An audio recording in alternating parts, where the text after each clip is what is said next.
Halo filmers, dimanapun kalian berada, semoga kalian tidak menggalau lagi ya.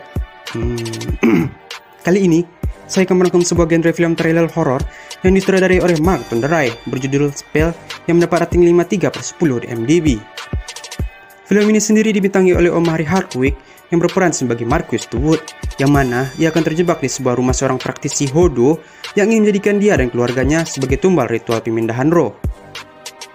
Ya, bagaimana kisahnya? Tanpa basa-basi langsung saja kita saksikan. Ini dia alur ceritanya.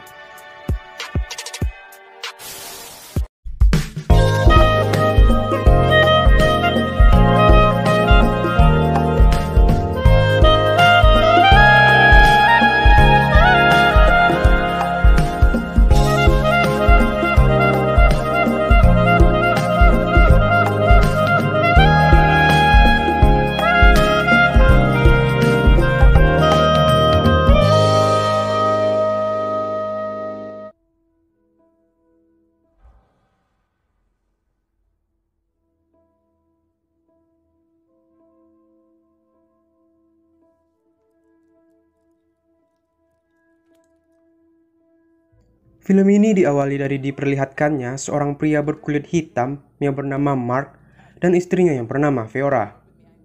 Di sini terlihat nampak sang istri sedang terburu-buru sambil berteriak karena pintunya tidak mau dibuka. Alhasil Mark malah menggoda sang istri yang bilang bahwa pintu itu harganya mahal dan tentu saja Mark tidak mau mendobrak pintu itu. Sang istri malah menjawab, "Ayolah Mark, saya tidak peduli dengan harganya. Hari ini saya ada pertemuan penting." Mark sambil tertawa mengeluarkan jutsu rahasianya, di mana ia ahli dalam membobol sebuah pintu.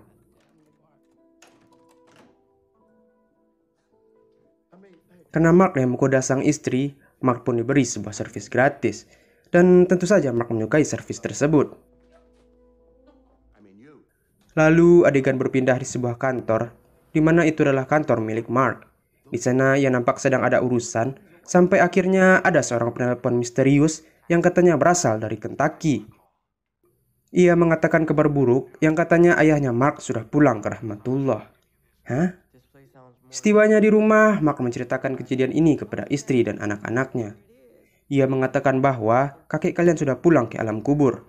Dia sendiri jadi teringat kejadian 25 tahun yang lalu, di mana ia lari dari Appalachia, tempat ayahnya itu. Akhirnya mereka memutuskan untuk berangkat di akhir pekan, dan nampak situasi masih cerah ceria saja. Lalu Mark ingin singgah sebentar di Indomaret ya, sekedar melepas penat dan mengisi bahan bakar.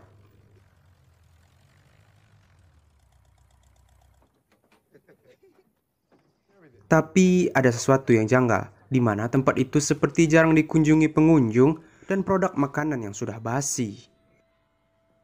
Tidak hanya itu, Mark juga melihat sesuatu yang tidak lazim dijual, seperti ular yang diawetkan, tengkorak manusia, bahkan janin hewan. Tapi Mark masih berusaha berpikir, mungkin saja itu memang sebuah tradisi di sini. Lalu Mark menanyakan ingin meminjam toilet, sambil bercanda, pasti pintu toilet di sini ada gambar bulan sabitnya, bukan? Namun bukannya tertawa dan membalas bualan Mark, si pria tua tersebut malah nampak serius dan tidak suka dengan candaan seperti itu. Ya, tentu saja Mark terdiam dan membuat saya tertawa gara-gara ekspresinya itu. Dan karena tak tahan menahan ingin pipis, Mark pun memberanikan diri pergi ke toilet tersebut. Alhasil, toilet itu benar-benar kotor anjing. Di sana kita bisa melihat kehancuran masa depan. Kalau aku mah main pipis di semak-semak aja. Dan karena kebelet yang mengalahkan segalanya, Mark pun mencocol toilet laknat tersebut. Tapi di sisi lain, anak laki-lakinya Mark yang bernama Taidon yang terlihat kesusahan mencari jaringan Indosat bertemu dengan seorang laki-laki, entah siapa itu, yang terlihat seperti warga lokal yang ingin pergi memancing. Taidon menyapanya, namun sebaliknya pria tersebut bersikap aneh seperti si pegawai Indomaret tadi. Taidon heran dan bilang, "Hei, ayolah, ini hanya sebuah iPhone 12 Pro milik Aing." Lalu si pria tersebut hanya diam dan meminta Taidon untuk mengizinkannya memegang HP tersebut. Dan Taidon pun meminjam HP-nya walau was-was kalau saja pria itu lari dan membawa iPhone 12 Pro miliknya. Dan tidak berselang lama pria aneh itu bertanya, "Anda mau kemana?" Lalu Taidon menjawab, "Ya, saya ingin pergi ke sebuah desa yang ada di balik gunung itu." Lalu nampak pria aneh itu terdiam dan seperti mengetahui sesuatu yang ada di sana. Dan setelah menghirup aroma kematian orang negro yang pernah pipis di situ, Mark bergegas kembali lagi dengan sedikit tipes ringan. Sebelum ingin menyalakan mesin pesawat, datanglah seorang polisi yang sok keren menurut saya. Dia menghampiri Mark dan ingin menginterogasi Mark. Lalu Mark dengan sigap mengambil surat-surat izin penerbangannya dan melepehnya ke polisi kuntul tersebut. Karena Mark yang berilmu menurut polisi tadi, akhirnya Mark diizinkan melanjutkan perjalanan. Mereka memutuskan untuk bergegas sebelum malam tiba. Sampai suatu ketika, awan pun mulai menghitam. Rintik-rintik hujan pun mulai berjatuhan, dan badai petir pun turun. Seketika itu juga, semua yang ada di dalam pesawat panik. Mark berusaha tenang dan meyakinkan semuanya bahwa ia sering mengalami situasi seperti ini. Lalu naas ada sembaran petir yang mengenai badan pesawat, yang membuat alat navigasi seketika mati dan pesawat pun terjatuh.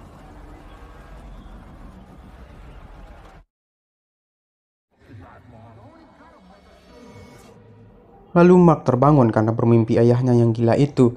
Ia melihat di sekeliling entah di mana ia sekarang, dan melihat sudah banyak luka-luka yang didapatinya. Tak berselang lama, datanglah seorang nenek tua yang bernama Eloise, yang sambil tertawa dan bilang, well, siapa ini? Ayolah kembali ke ranjangmu, nanti kita akan bicara mantra. Mark yang masih belum ngeh sepenuhnya, masih bingung ia sedang berada di mana. Ia mencoba bertanya, di mana keluargaku dan di mana ini. Namun si nenek itu hanya bilang, kau berkuda dengan keras dan basah kuyup. Si Mark yang mungkin merasa aneh, bertanya sekali lagi. Namun si Eloise itu malah bilang, jika kau ingin bertamu di lotengku, kau harus melakukan sesuatu yang benar dari awal. Sia-sia kau memanggil Tuhan di sini. Wah, berani-berani si goblok ini ya. Lalu karena Mark yang ngeyel tidak mau keranjangnya, akhirnya Lois memanggil suaminya yang bernama Earl. Di sana nampak suaminya memiliki kulit yang berbeda dengan Eloise. Wah, pilih-pilih juga ya si nenek.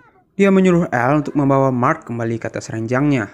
Namun Earl bilang, ini terlalu berlebihan buatku. Biar saya panggil si Lewis. Lalu tiba-tiba datanglah seorang pria tinggi kekar berkulit hitam legam yang nampak seperti yang memaksa Mark kembali ke tempat tidurnya. Lalu Mark seketika kaget dengan perilaku orang-orang itu dan bertanya sekali lagi, apa yang terjadi? Barulah Earl bilang, kau mengalami kecelakaan, apa kau tidak ingat? Dan hanya kau yang selamat. Mark terdiam dan mengingat semuanya. Lalu seketika itu juga Eloise meniupkan mantra yang membuat Mark pingsan. Lalu Eloise meniupkan mantranya sekali lagi agar Mark terbangun. Dan di sana Eloise sudah menyiapkan boneka Hodo yang ia buat dari darahnya Mark sendiri. Ia meletakkan boneka itu di samping jendela yang bertujuan sebagai CCTV kalau Mark macam-macam ingin keluar. Mark yang khawatir mengenai keadaan keluarganya mencoba mencari akal bagaimana agar ia bisa keluar dari tempat aneh ini. Ia mulai berusaha jalan walau kakinya masih sakit. Dia mencoba keluar dari jendela dan ternyata boneka Hodo itu melihat apa yang dilakukan Mark. Namun karena rasa cinta seorang kepala keluarga kepada istri dan anak-anaknya memberanikan Mark untuk turun dari atas jendela melihat situasi apakah benar keluarganya sudah is dead. Namun karena ada cahaya dan suara keramaian, Mark penasaran dan mengintip tempat tersebut. Alhasil di situ ternyata tempat orang-orang cacat yang mungkin ulahnya Eloise juga. Tapi di sini Eloise malah menyembuhkannya lagi dengan digantikan organ-organ hewan seperti lidah si meong, mata si kambing, dan ternyata memang benar mereka seketika bisa bicara dan melihat. Namun, kakek-kakek yang sudah bisa melihat itu justru malah menunjuk ke atas loteng. Ya, tentu saja karena mata itu terhubung langsung ke boneka Hodo yang ada di jendela kamar Mark tadi. Lantas, Mark langsung kaget karena dia bisa ketahuan. Lois yang langsung curiga, tiba-tiba meninggalkan acara itu dan langsung pergi ke tempat Mark sambil membawa si Lewis yang bernapas busuk mirip King Kong itu. Mark yang merasa sudah ketahuan dengan hati-hati kembali lagi ke kamarnya. Dengan sedikit basah, Mark menutupi badannya, lalu tibalah si Eloise itu. Dengan waktu yang pas, untung saja Mark tidak ketahuan. Ia berdalih ingin mendapat udara segar, makanya ia membuka jendela itu.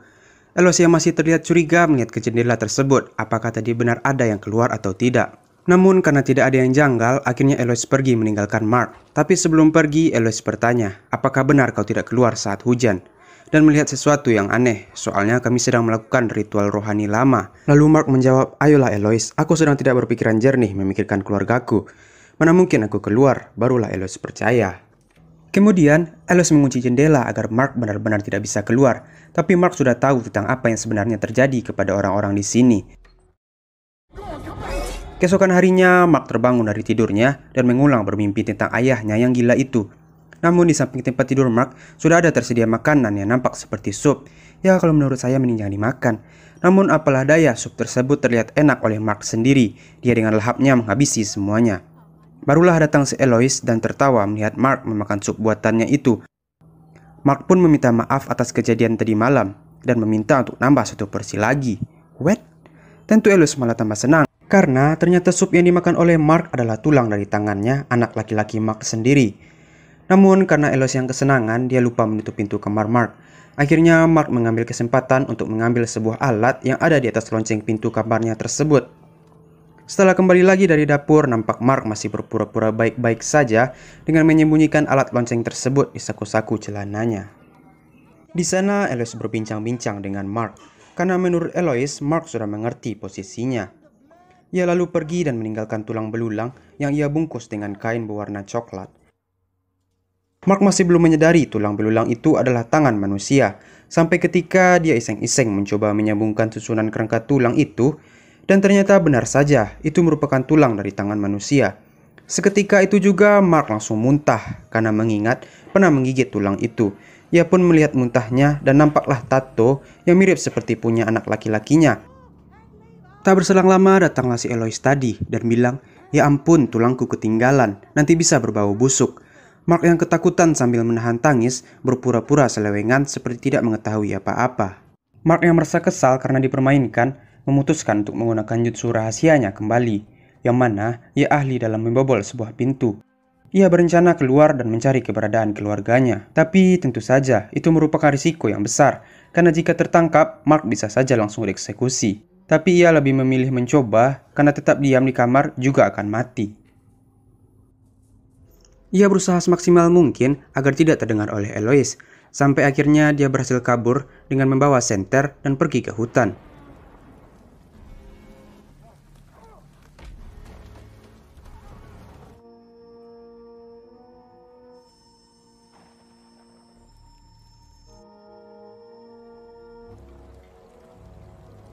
Tak lama dia di hutan, akhirnya dia menemukan bangkai pesawatnya yang jatuh. Ia mencoba mencek apakah ada tanda-tanda dari keluarganya. Namun karena hutan itu masih berjarak beberapa meter dari tempat Eloise, akhirnya Mark tertangkap lagi oleh si King Kong. Dan ia sekali lagi terbangun dan bermimpi yang sama mengenai ayahnya yang juga suka dengan kekuatan magis seperti Eloise ini. Tapi untung saja Mark tidak diapa-apain. Ia kembali berdiri dan melihat di luar jendela, ternyata Eloise dan suaminya mau pergi keluar sambil membahas bulan darah malam ini. Mark yang rasanya memiliki kesempatan sekali lagi ingin membalas dendam karena ulah dari Eloise yang menjadikan tangan anaknya sebagai sup. Ia membuka perban kakinya agar bisa tahu seberapa parah lukanya. Namun ternyata faktanya kaki Mark selama ini dimasukkan sebuah paku panjang yang membuat Mark susah berjalan. Sampai-sampai terlihat nanah yang keluar dari kaki Mark tersebut. Anjrit. Ia pun keluar dengan membobol pintu seperti biasanya dan nampaklah kuburan di luar rumah tersebut. Tentu Mark panik karena jumlah kuburan itu sama persis dengan jumlah keluarganya. Ia menggali kuburan tersebut dan mengagetkannya, ternyata isinya adalah binatang yang mungkin sudah dibunuh waktu acara rohani yang dilakukan Eloise tersebut. Kemudian Mark kembali mencari lagi di sebuah gudang, mana tahu di situ ada petunjuk. Namun ia mengetahui fakta aneh bahwa ternyata Lois dan Earl sudah sangat tua karena dia melihat foto Lois di tahun 1860. Di sini disimpulkan kemungkinan Lois menjadikan orang-orang yang jatuh dari pesawat atau tersesat sebagai ritual tumbalnya. Tak hanya itu, Mark juga menemukan jasad-jasad orang yang sudah mati seperti sudah dimutilasi. Ada yang titiknya dipotong, ada digantungkan ke boneka Hodo milik yang sudah mati itu. Dan tanpa habis pikir, Mark sendiri langsung membuat replika boneka Hodo yang mirip dengan Eloise, dengan kalung dan rambut Eloise yang menempel di situ. Mark segera meletakkan boneka itu di bawah kayu depan teras rumah Eloise agar mudah jika ingin diambil. Barulah Mark kembali lagi ke atas dan mendengar sebuah bunyi HP. Akhirnya Mark mencari sumber suara tersebut dan ketemulah HP tersebut. Ia senang dan langsung menelepon 911. Tapi sebelum ingin menelepon, si Eloise sudah datang terlebih dahulu. Karena Eloise melihat pintu yang terbuka, ia langsung kaget dan curiga kalau Mark sudah kabur. Ia pun menyuruh Lewis untuk membawa kapak kalau Mark macam-macam. Mengetahui hal tersebut, Mark langsung panik dan sekali lagi menancapkan paku panjang itu ke dalam kakinya agar si Lewis tidak membunuhnya. Eloise yang sudah sampai segera memeriksa kakinya Mark, namun masih terlihat segar dan tidak terjadi apa-apa. Mark yang payah menyembunyikan rasa sakitnya tentu merasa tertekan. Akhirnya Mark bisa bernapas lega karena dia tidak ketahuan berkeliaran. Tanpa membuang-buang waktu, Mark langsung menelpon polisi kalau dia sedang disandra di sebuah pertanian.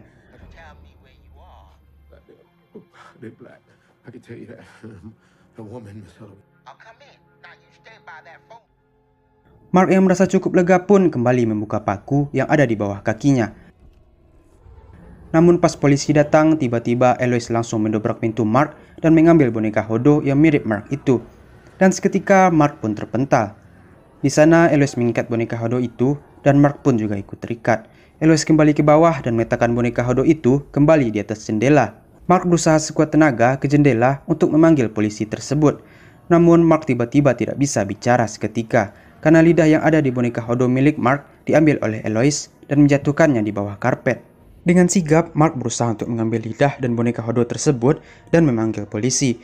Namun sayang polisi tersebut sudah pergi. Karena jika Eloise kembali, Mark dipastikan akan mati. Ia pun berlari sambil membawa boneka Hodo tersebut dan mengejar polisi Indomaret tadi. Tak berselang lama barulah terciduk Mark yang ingin melarikan diri. Namun karena boneka Hodonya Mark ada di tangannya, Lois tidak bisa berbuat apa-apa. Lalu malam pun tiba, nampak bulan yang dinanti-nantikan Lois sudah terlihat. Mark pun berhasil bertemu dengan si Pak Paul tadi.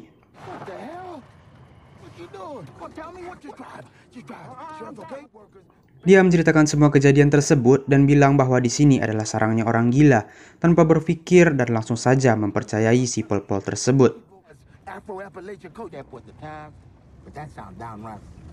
Dan benar saja, si Paul Indomaret tadi malah mengantar Mark kembali ke asal-usulnya. Di sana sudah banyak yang menanti Mark. Mereka mengotong royong Mark dan membawa Mark ke tempat persembahan mereka.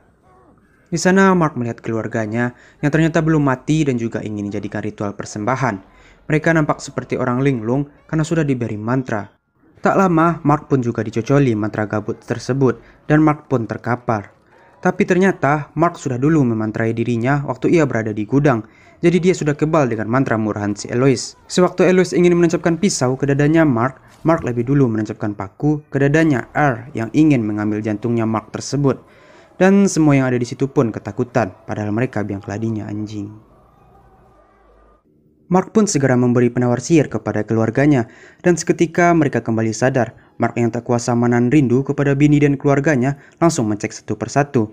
Namun sangat disayangkan, tangan kanannya Taidon sudah buntung dan itu membuat Mark sedih. Lalu ia menyuruh semuanya untuk mengambil benda apa saja untuk dijadikan penghalang pintu. Dan karena kepahlawanan Mark yang menyelamatkan keluarganya, Fiora pun kembali memberi servis gratis. Adegan berlanjut di mana nampak di situ polisi tadi sedang ingin pulang. Namun tiba-tiba ada mayat yang dijatuhkan tepat di atas kaca mobil itu. Sontak membuat polisi itu kaget dan langsung keluar.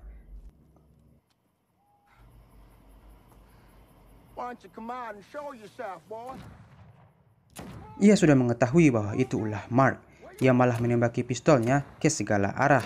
Tolol, begini kok bisa jadi polisi ya? Namun saat pelurunya habis, Mark dengan sigap dari belakang langsung menghabisi polisi itu. Mampus. Barulah Mark kembali lagi ke rumah Eloise, di mana ia pernah meletakkan boneka Hodo yang ia buat mirip dengan Eloise itu. Di sana sudah banyak orang-orang yang menunggu Mark. Terlebih lagi, di sana nampak Eloise yang benar-benar marah karena lakinya udah dibunuh. Ia langsung menyuruh Lewis untuk menangkap Mark. Mark yang sudah lelah dengan semuanya, sudah tidak ngeri lagi dengan Lewis. Akhirnya mereka pun bertarung. Di sana nampak Mark tidak berdaya melawan Lewis, dan seketika juga Lewis mencekik leher Mark. Mark yang hampir kehabisan nafas seketika juga dikejutkan karena tiba-tiba mulut Lewis mengeluarkan air yang banyak. Dan faktanya, ternyata Mark sudah mendapatkan boneka Hodo Lewis dan memasukkannya ke dalam bak berisi air.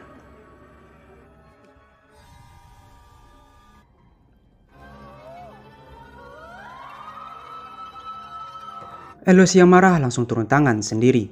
Tapi apalah daya, karena boneka Hodo semuanya sudah ada di tangan Mark. Saat Eloise ingin menusuk Mark dengan pisau, Mark langsung meniupkan mantra yang biasa dipakai Eloise untuk membisukan orang. Seketika itu juga Eloise diam membisu, seperti kamu yang gak ada kabar. Dan barulah Mark melancarkan serangan balasannya. Ia memukul boneka Hodo yang ia buat mirip seperti Eloise itu dengan palu. Dan tentu saja Eloise seketika juga terpental seperti dipukuli palu. Dan gudang pun terbakar. Eloise yang garang dan merasa berkuasa waktu itu seketika juga memohon kepada Mark. Namun Mark malah bilang bahwa kau adalah iblis, bukan manusia. Mark pun menaburi garam di sekitar pintu dan Eloise pun tidak bisa keluar.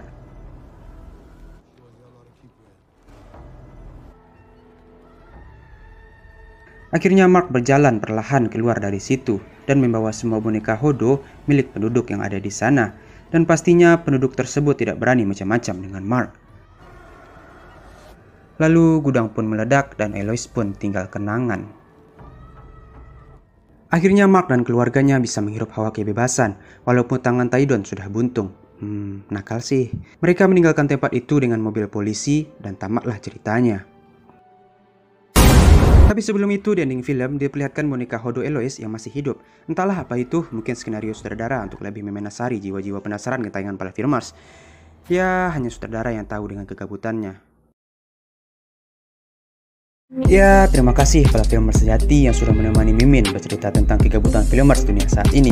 Dan sekali lagi, Mimin minta maaf kalau ada kata-kata yang sangat kotor yang membuat hati para penonton merasa terzalimi. Dan sekian penutup dari Mimin. Ini juga video pertama Mimin yang mana saya buat sendiri sekitar 2 minggu. Chols juga ya. Ya, namanya juga manusia, kadang juga butuh chols ya, chols. Dan jika merasa senang dengan channel ini, diharapkan bos-bos semua subscribe dan dukung channel ini biar Mimin tambah semangat. Ya, sekian dari saya dan sampai jumpa.